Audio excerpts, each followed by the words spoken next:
История шоколада началась в Центральной Америке в незапамятной древности. Как минимум во втором тысячелетии до нашей эры, в эпоху классического Древнего Египта, тамошние жители уже разводили деревья какао и делали из их плодов ферментированные напитки, совершенно не похожие на современные какао и горячий шоколад. Что же касается твердого шоколада, самого популярного сейчас вида шоколада, то его изобрели только в эпоху промышленной революции в Европе. И в конце XIX века шоколад вернулся в Америку в виде конфет и плиток. Такой эффект пиццы даже пицце не снился.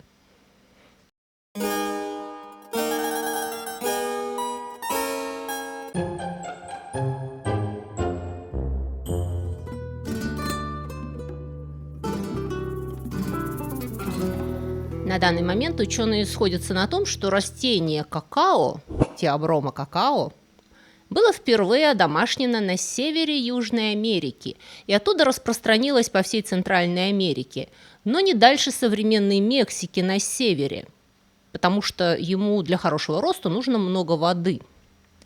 Выращивание какао было непростым процессом.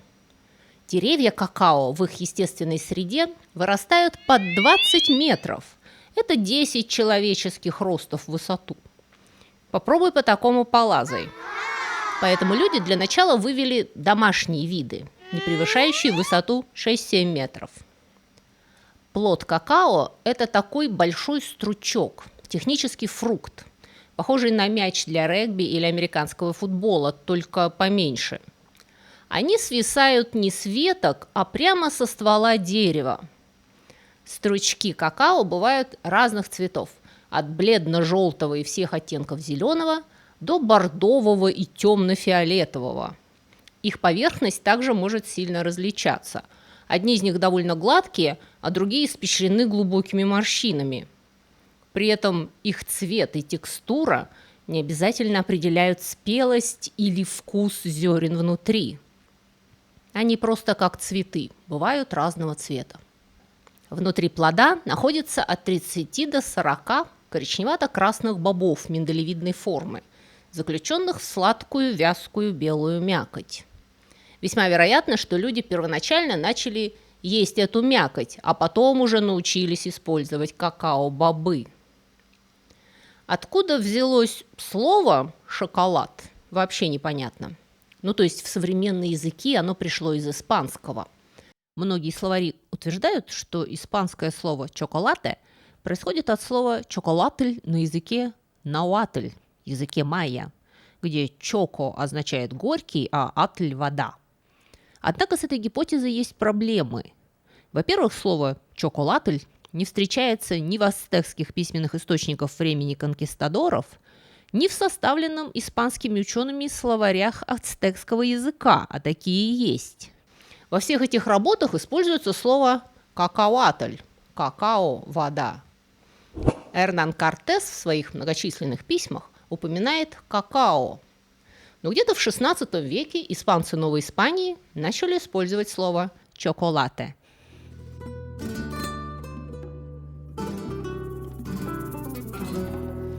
Исследователи также пока не пришли к единому мнению относительно того, какая центральноамериканская культура впервые одомашнила дерево какао.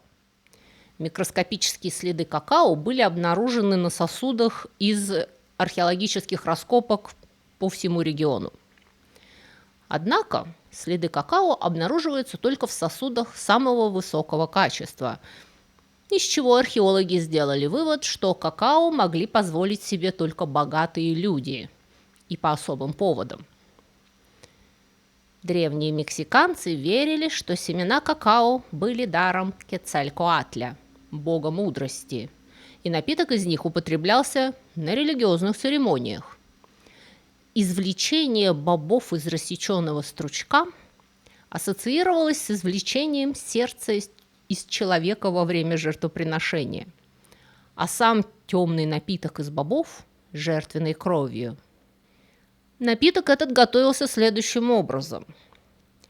Какао-бобы ферментировали в течение нескольких дней. Потом поджаривали и толкли в пасту. Эту пасту смешивали с перцем чили, кукурузной мукой и водой, после чего жидкость многократно переливали из сосуда в сосуд, взбивая ее в сильную пену наподобие пивной.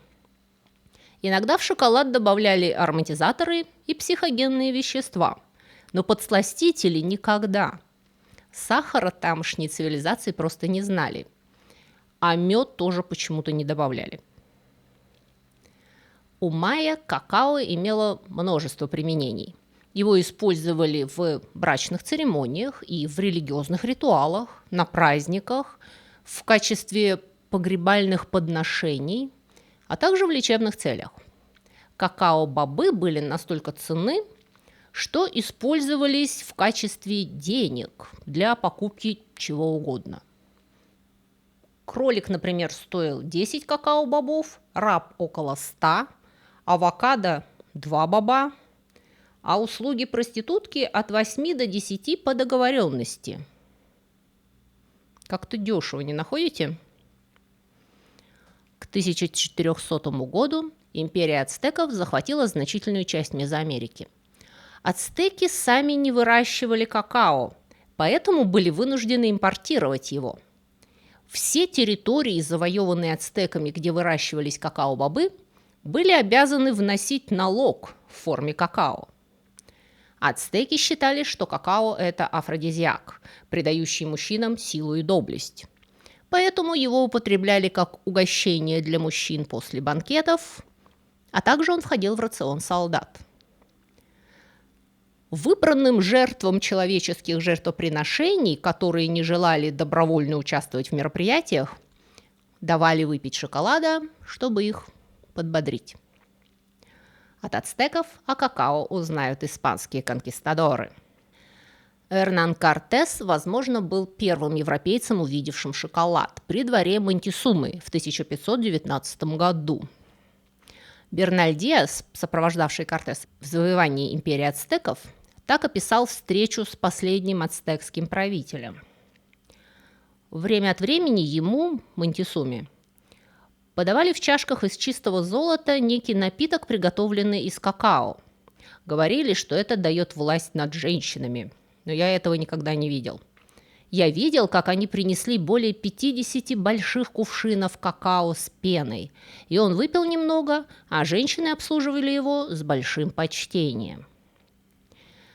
Монтесума давал завоевателям попробовать этого деликатеса, и испанцев там чуть не вырвало.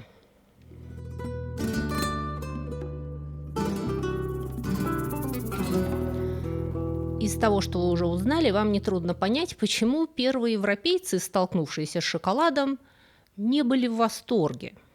Ну, то есть, как не в восторге? Иногда в эту невыносимо горькую, пенистую и омерзительно выглядящую жижу добавляли галлюциногенные грибы. Это было несомненным плюсом. Но по большей части шоколад не казался европейцам таким уж деликатесом. Я нашла фотографии современных аналогов исторических шоколадных напитков Мезоамерики, и они выглядят вот так. Это может быть не совсем то же самое, что пил Монтесума, но очень похоже. Итальянец Джиарламо Бензони в своей книге «История нового света» писал, что шоколад кажется скорее напитком для свиней, чем напитком, который употребляют люди, отмечая, что сам он никогда его не пробовал, несмотря на то, что прожил там много лет. Иезуитский миссионер Хосе да Коста, живший в Перу, а затем в Мексике, так описал какао. Этот напиток отвратителен для тех, кто к нему не привычен, поскольку имеет накипь или пену, похожую на фекалии. Тем не менее, он очень почитается среди индейцев, которым они угощают знатных людей, проезжающих через их страну. Язык проглотил, речь лишился. Вкус специфический. Но по мере того, как у испанских поселенцев в Америке начали заканчиваться припасы, которые они привезли с собой с родины, им пришлось искать местную замену своим продуктам питания и привыкать к непривычным плодам и фруктам. Они также начали сажать привезенные из Старого Света овощи и зерновые. Но самое главное, они посадили там сахарный тростник. И это произвело революцию в потреблении шоколада. Эти испанцы-колонисты со скромным экономическим прошлым часто женились на более богатых женщинах из ацтеков. Их рацион изменялся под влиянием ацтекской гастрономии, и в свою очередь их местные жены и наложницы надоумили своих родственников подслащать какао сахарным тростником, как это делали европейцы. В результате это нововведение ускорило распространение какао среди обоих культур. Вторая важная трансформация шоколада, осуществленная испанцами, заключалась в способе подачи. Они какао нагревали и подавали теплым. Туземцы Нового Света традиционно пили его холодным или комнатной температуры. В 1520 году каравеллы начали доставлять какао в Испанию. Попутный северный ветер в Мексиканском заливе испанцы прозвали «шоколадным ветром». К середине XVI века какао уже считалось ценным колониальным продуктом, который невежественные английские каперы сжигали при захвате испанских судов, потому что не знали, что это такое. Впрочем, даже сами испанцы еще не вполне поняли, что с этими заморскими бобами делать, если ты не поклоняешься Кецалькаатлю. Использование какао все еще было маргинальным и экспериментальным. Его часто рекомендовали как лекарство, а главный духовник города Кордовы добавлял шоколад в овощи. Но к началу XVII века испанцы разобрались, и шоколад, точнее какао, потому что это все еще напиток, приобрело популярность как шикарный десерт. Его пили как горячим, так и с добавлением льда. К примеру, зрители аутодафе, порядком поджаривавшиеся часами на открытом солнце, подкреплялись какао со льдом. Популярность напитка среди знатных женщин была такова, что они пили его по нескольку раз в день, где бы они ни находились. Что заставило церковников опубликовать циркуляр, запрещающий употребление шоколада в церквях во время проповедей. Тогда сеньоры ввели в моду чоколатадос – шоколад-парти, проводимый по окончании религиозных служб. Вскоре шоколад стал подаваться во всех приличных испанских домах крупных городов. О большой популярности напитка в испанском обществе свидетельствуют отчеты иностранных путешественников. Писали, что шоколад для испанцев – то же самое, что чай для англичан. Шоколад фактически превратился в национальный символ Испании. Большая любовь к этому напитку привела к тому, что кофе оставался относительно непопулярным в Испании по сравнению с другими европейскими странами аж до самого XX века. Иезуиты доставили шоколад также в свои монастыри в Италии, где его начинают пить дома и подавать в кафе. Стольник Алексей Толстой ездил по Европе в конце XVII века и оставил подробнейший отчет о своей поездке.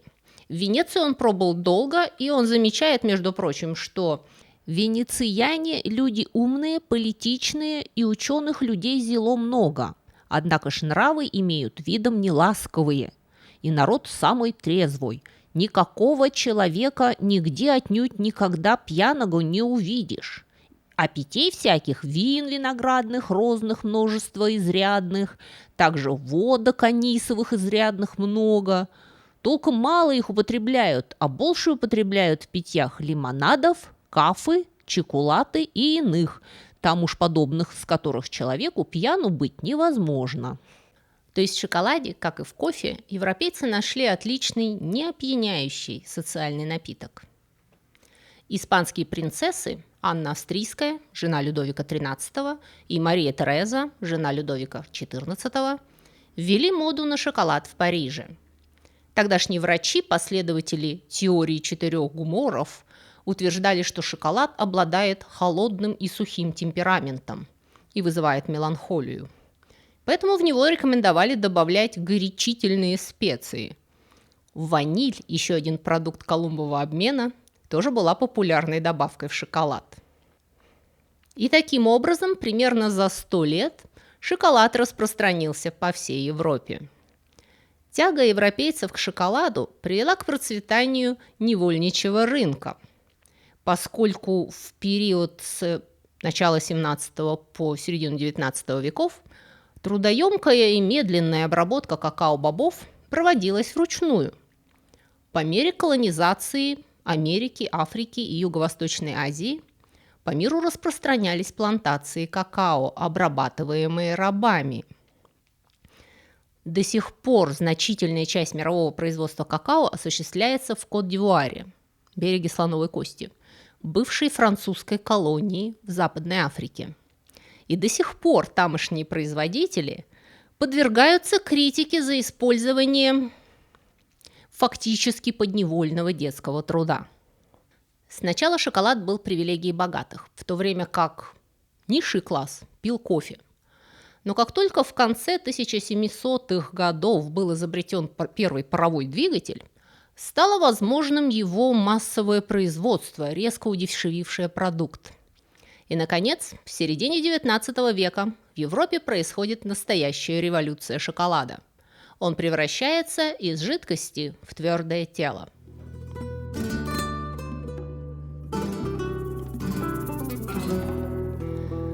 По рассказам переживших, свежие сырые какао-бобы на вкус как сырая картошка. Кроме того, они легко портятся, обрастают плесенью. Поэтому в Европу какао везли уже в виде полуфабриката. Обработка какао-бобов – это долгий каторжный процесс. Сначала их примерно неделю ферментируют, и потом сушат или поджаривают. После чего только они начинают пахнуть горьким шоколадом. Бобы покрыты тонкой сухой пленкой, как дольки чеснока. Ее нужно сначала счистить, для чего бобы толкут, а потом веют, то есть пересыпают под потоком воздуха, который сносит легкие кусочки шелухи, а более тяжелые крупицы какао падают вниз. Потом полученную какао-крупу надо размолоть в тонкий порошок, что требует огромного количества труда и времени, если это делать вручную. Этот процесс выжимает из бобов масло, и в них удивительно много масла. Порошок начинает слипаться в рыхлые куски, которые можно прессовать в шайбы или брикеты. И именно в этом виде какао обычно экспортировалось в колониальную эпоху. Эти брикеты какао можно было, в принципе, есть прямо так, но никто этого не делал, потому что в них не было ни крупицы сахара, и вообще они были очень противными. Все нормальные люди до начала XIX века шоколад употребляли исключительно в жидком виде, часто смешивая с молоком для улучшения вкуса. Ну и жидкий шоколад того времени не был прямо уж амброзией. Вы можете, по примеру Монтесумы, разболтать натуральную какао-пасту в воде и пить, но без добавления галлюциногенных грибов это совершенно мерзкое питье. Мало того, что оно очень-очень горькое, оно также довольно кислотное, мутное и маслянистое. Какао-бобы больше чем на 50% состоят из масла. До XIX века в комплект посуды для приготовления какао входила ложка для снятия слоя жира с поверхности напитка, как с бульона. Промышленная революция и машины не только упростили и ускорили приготовление какао, но и изменили его как продукт. Водяные паровые мельницы не просто мололи, они нагревали какао-бобы, чтобы ускорить процесс и чтобы все это не застревало в механизме. Из получающейся на выходе теплой пасты, наполовину состоящей из масла, масло можно было отжать гидравлическим прессом. И получившийся после этого продукт, высыхая, превращался в сыпучий порошок, обладавший двумя хорошими качествами. Он практически не портился при хранении и отлично растворялся в воде. И напиток потом не расслаивался, потому что старорежимное какао, если его оставить на пару минут, расслаивалась на 3 фракции – жир, воду и, собственно, шоколад. Этот процесс отжимания какао-масла и получения какао-порошка придумал голландец Каспарус ван Хаутен, владелец шоколадной фабрики в Амстердаме. Его продукт уже сильно напоминал современное питьевое какао, но все еще был очень резким на вкус. И его сын, химик Конрад ван Хаутен, подумал, а почему бы нам сначала не замочить какао-бобы в каустической соде, она же едкий натр. Для современного человека, далекого от химии пищевых продуктов, эта идея звучит дикой и какой-то рандомной, как выражаются современные дети. Но на самом деле люди испокон веков обрабатывали различные продукты щелочными растворами, поташем. Дело в том, что щелочь естественным образом образуется при сгорании древесины и некоторых трав. И в форме пепла она, видимо, попадала в котелки людей по всему миру. И люди начали замечать, что в воде с пеплом корнеплоды и мясо готовятся быстрее и становятся мягче. И люди начали специально готовить и концентрировать такие щелочные растворы. Выяснилось, что они убивают все живое, а значит служат хорошим консервантом.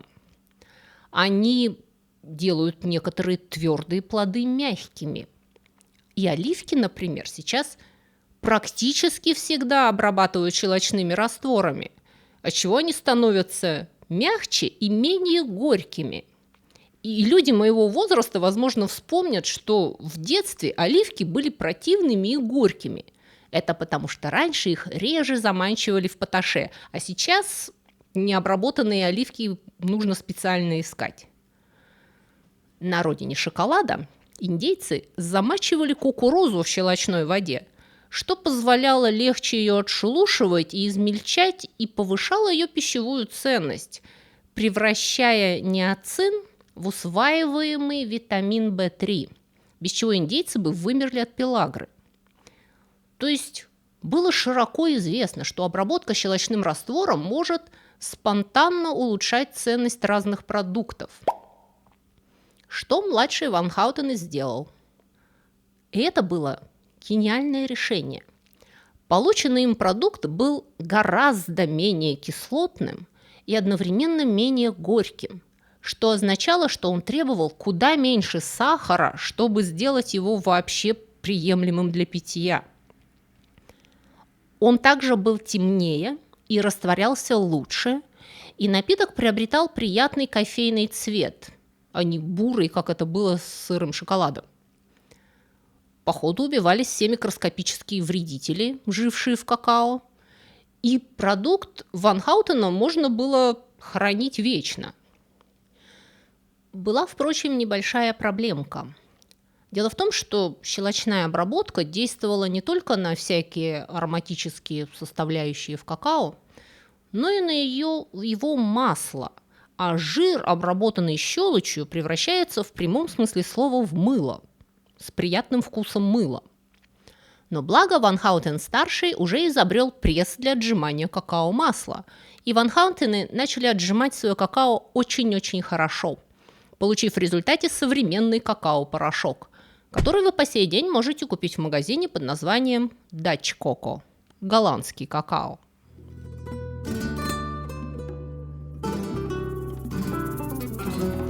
Но самым выдающимся подвигом Ван Хаутена было то, что он не продлил свой патент.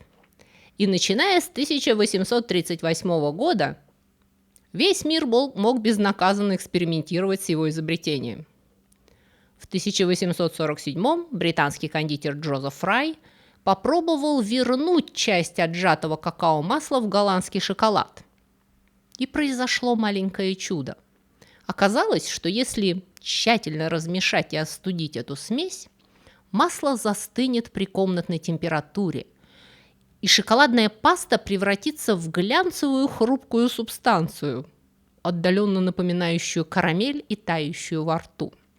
Ее можно было отливать в формочки и делать из нее конфеты. И так был изобретен современный твердый плиточный шоколад.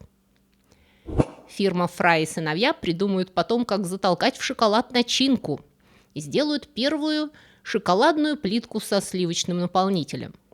А в 1873 они выпустили первые пустотелые шоколадные яйца на Пасху.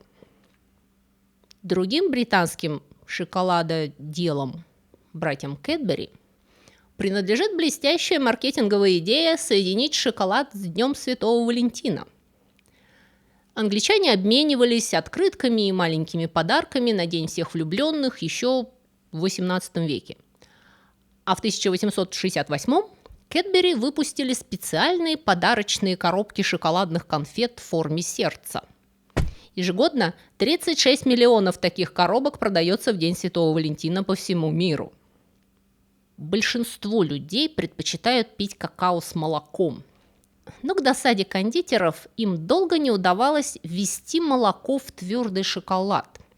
Добавление жидкого молока не позволяло шоколаду застыть, а сухое молоко оставалось в нем неприятными крупинками. Наконец, в 1857 швейцарский кондитер Даниэль Петер привлек к процессу своего соседа по имени Анри Нестле, изобретшего сгущенное молоко для детского питания. И вот сгущенное молоко отлично смешалось с шоколадной массой, и мир обогатился молочным шоколадом. В 1879 они сформировали компанию Nestlé, которая сейчас является величайшим концерном, производящим пищевые продукты в мире. В 1889 другой швейцарец, Рудольф Линд, нечаянно оставил миксер, размешивающий шоколад в его кондитерской, работать на всю ночь. Наутро он обнаружил, что долгое размешивание значительно улучшило качество шоколадной массы. Улетучились эфирные масла, придававшие шоколаду терпкость, и тщательно размешались все частички, отчего масса стала исключительно гладкой и застывала, как зеркало. Линд изобрел специальную мешалку – конш, и запатентовал свой процесс и машину под названием конширование. Современный шоколад коншируют не менее 6 и до 78 часов. Чем дольше конширование, тем лучше продукт. Примерно в то же время был разработан последний этап производства шоколада – темперирование, то есть закалка. Дело в том, что в просто оставленной остывать при комнатной температуре шоколадной массе образуются кристаллы жира разного размера, из-за чего его поверхность становится неравномерной и матовой, а при разбивании шоколад крошится, а не трескается. Но если расплавить и остудить массу несколько раз при тщательно контролируемой температуре и постоянном размешивании, кристаллизация какао-масла происходит равномерно, и получается шоколад с микроскопическими кристаллами, очень блестящий и гладкий, который совершенно тверд при комнатной температуре, и зеркальный на скол. И темперированием отличается готовый десертный шоколад от кулинарного, для которого красота и тугоплавкость не важны. И поэтому он обычно матовый и крошится, и его легче использовать для изготовления вашей выпечки или конфет, или что еще вы там с ним делаете. В 1939 фирма Nestlé, стараясь утилизовать излишки какао-масла, выпустила на рынок белый шоколад, состоящий из какао-масла, сухого молока и сахара. С точки зрения пуристов, это вообще не шоколад. Хотя я, например, предпочитаю белый шоколад. И, кстати, о тяге к шоколаду.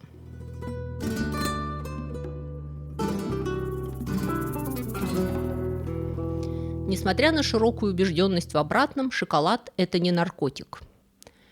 И я понимаю, что есть люди, которые просто жить не могут без шоколада и всерьез считают, что у них настоящая аддикция. Но болезненная привязанность у вас не столько к шоколаду, сколько к сахару и жиру в нем содержащихся. Не верите? Попробуйте есть ложкой из банки неподслащенный какао-порошок. Если бы у вас действительно была наркотическая зависимость от шоколада, вам бы это понравилось. Но нет. Шоколад просто очень вкусный, и сбалансированный на вкус благодаря его горчинке. И особенно сочетание жиров и сахара делает его таким притягательным. Это концентрированная энергия с очень приятным вкусом.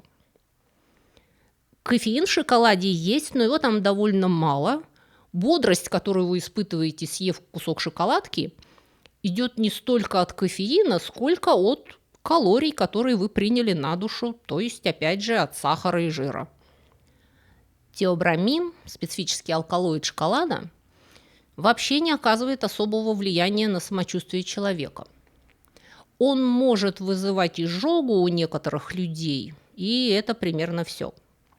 Но он очень токсичен для собак, кошек, лошадей, попугаев и некоторых грызунов.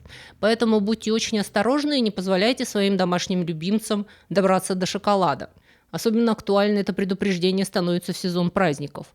Не оставляйте коробки с шоколадными конфетами на диване, на стульях, на низких столиках, до которых могут добраться ваши четвероногие члены семьи. Двуногим тоже надо соблюдать умеренность, потому что от шоколада может разболеться живот. У некоторых людей от избытка шоколада могут образовываться камни в почках. А еще в нем очень много калорий. Пресловутые полезные вещества, содержащиеся в шоколаде, содержатся в нем в таких малых концентрациях, что вы не съедите столько шоколада, чтобы реально оказать положительное воздействие на свое здоровье.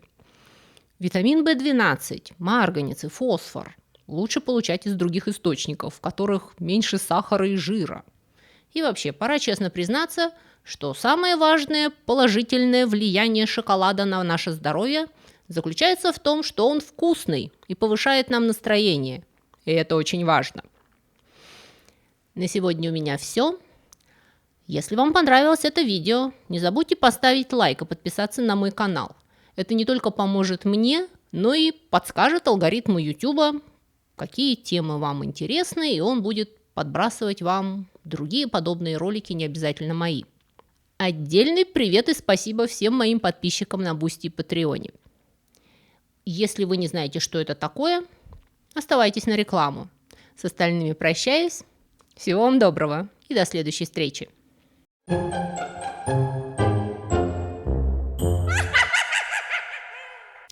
Друзья мои, если вы скучаете между субботами и хотели бы больше и чаще узнавать всякие интересности, касающиеся истории культуры, и особенно истории бескультурья, то вы можете подписаться на мой блог на Бусти или Патреоне. Эти два блога абсолютно одинаковые, я там пишу одно и то же. Просто Бусти умеет принимать оплату российскими платежными средствами, а Patreon принимает разные международные кредитные карточки. И на этих блогах я почти каждый день публикую занимательные рассказы с картинками. Это на первом уровне подписки. А на втором уровне вы еще получите доступ к дополнительным коротким видео. Кроме того, если вам не нравится вся эта реклама, которую в вашей стране вставляет в мои видео YouTube, это еще одна причина подписаться на блоги, потому что там я размещаю субботние видео без рекламы. И на 15 минут раньше, чем на YouTube. Это для тех, кто к субботе конкретно соскучился. Еще один немаловажный ништяк для подписчиков – это возможность бесплатно скачивать мои художественные книги. Ссылку на онлайновый магазин, где вы можете их купить, я, кстати, тоже размещу внизу в описании. И последнее, но не по важности, причина подписаться на мой блог – вы тем самым поддерживаете этот канал и даете мне возможность все мое рабочее время посвящать вам. На сегодня у меня все. Всего вам доброго и до скорых встреч.